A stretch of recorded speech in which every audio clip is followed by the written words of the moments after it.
Ang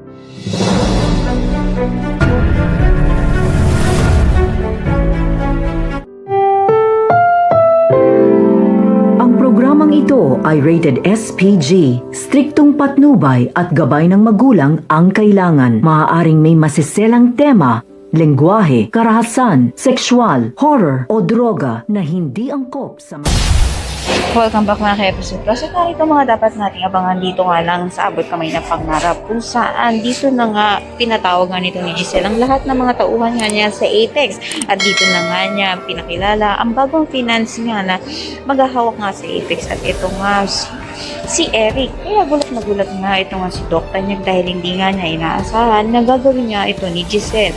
Dito nga tinanong nga nito ni Doc Tanyag kung bakit nga ba niya ito nagawa.